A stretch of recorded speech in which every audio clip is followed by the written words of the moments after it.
Hello everyone, welcome to this tutorial of mathematics. In this tutorial I'm going to be showing you how to plot box plots. So again, box plots are just a way to visually represent a list of data or some data set. So just some numbers that we're dealing with. So in this tutorial I'm going to be showing you how to do that, and so I've already found my 5-number summary. Again, to be able to do this you have to have a list of data and you have to find your 5-number summary before you can start doing this. So you see these numbers right here. If you don't know where I got those, you do need to go back to my other video on 5-number summary, finding an odd for an odd data set and the other for an even data set. So make sure to look for both of those and watch those before you come here, and you're going to see how I got this. So I'm going to be doing 2 examples, and we're just going to be finally using the 5 numbers to plot a box plot. And so it's just a visual way to represent data. Another way we can do that. So right here, these are the steps I'm going to follow, and I just want to let you know there's no hard rule to have to follow all of these exactly in the right or the same order, but as long as you do each of them, you will get it completely plotted. So, but I like to be very meticulous and go in step 1, step 2 order just to make it easier for me. All right, so step 1, find the lower and middle and upper quartiles of the data set and the minimum and maximum value. So we've already done that. I found my minimum, I found my median or my middle quartile, I found my lower quartile, Q1, or my first quartile. I also found my upper quartile, also known as my third quartile. And then finally, I found my maximum value, or the largest value in my data set.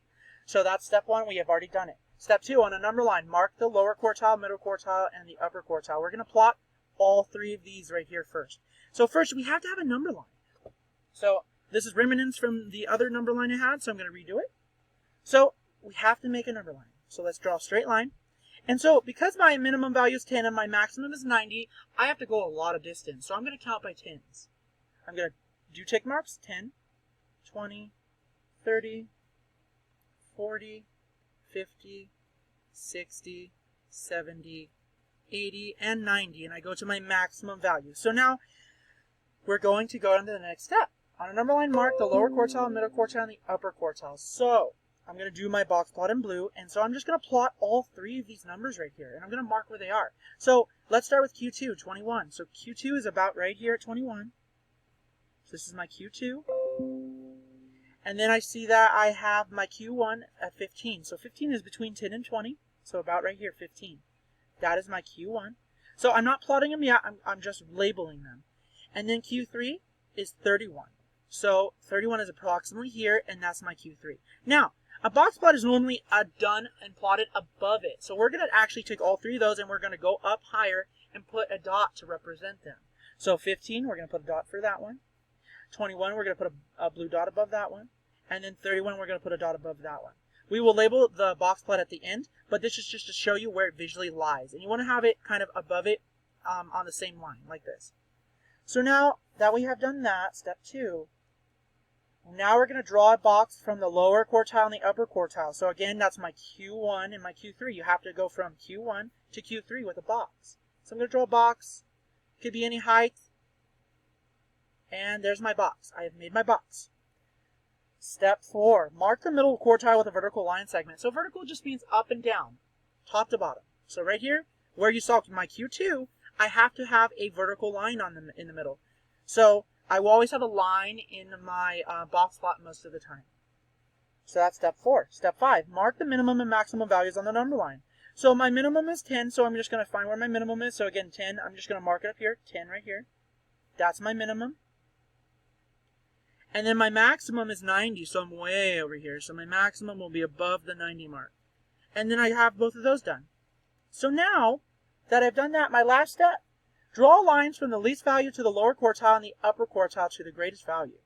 These are your whiskers. So this is why we call this sometimes the box and whisker plot. So I think of it like a kitty. The kitty is the box and it has some whiskers hanging out. So what that means is you're going to draw a line from the minimum right here to Q1. You're going to connect the dots right here. You're going to connect these 2 dots and make a line. I didn't do it perfectly, and that's okay. Now I'm going to connect these 2 dots. I'm going to connect the Q3 to my maximum. And now we have made our box plot, and that's how you do a box plot. So we also call it a box and whisker plot. Now, typically they do now label them on the box plot, so I'll show you what I mean by label. So I would have called this my maximum, this my minimum. I would have labeled this my Q1. I could have labeled this one my Q2, and then my Q3. And they sometimes do it this way. There's many different ways they do it, but that's how you plot a box plot, or box and whisker plot. Now let's do one more example to show you the same process, okay? I'm going to do another number line. I'm going to go a little bit faster on this one. So, same process. I see my lowest number is 2, my highest is 10. So let's count by 2s. 2, 4, 6, 8, 10. So 2, 4, 6, 8, 10. Awesome. So I'm going to plot each of these. So I could follow my steps, or I can just remember I have to plot each of these. So I need to plot. Let's actually do the steps. I just don't want to get you confused. So step 1, find the lower. So we already found everybody. We found all the numbers. On a number line, we're going to mark the lower quartile, middle quartile, and the upper. So if I do blue, I'm going to mark Q2. Q2 is at 7. So 7 is approximately right here. So that's going to be my Q2. I'm going to do Q1. This should be Q1. The pink is Q1. I'm sorry if you can't see it very well. That will be my Q1. So I can just fix it a little bit. Q1. And so this will be Q1. My Q3 is 8. So Q3 will be right here at 8. And now I'm just going to put those dots again above the number line. So above each of those. So above where I saw a blue line. 7. I'm going to put one there. And then one right here.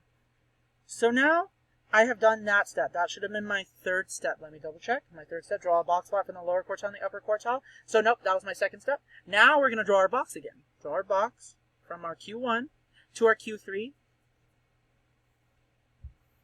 And so that step's done. Let's draw a box. Now I'm going to mark the middle quartile with a vertical line segment. Again, another line right where you see Q2.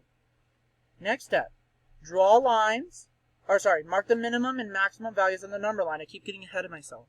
So I'm just going to mark where 2 is. So 2 is right here. I'm going to put a little dot. 10 is my maximum. So where I see 10, I'm going to go up, make a little line. And now finally, draw lines from the least value to the lower quartile. So from my minimum at 2 to Q1. And then from Q3 to 10. And I have my whiskers. I got my little whiskers from my kitty cat. So I can label them again. My minimum, my Q1, my Q2, my Q3, and my maximum. And that is how you make a box and whisker plot, or a box plot.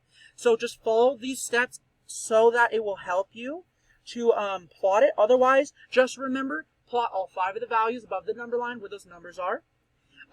Make a box from Q1 to Q3 with a vertical line through Q2.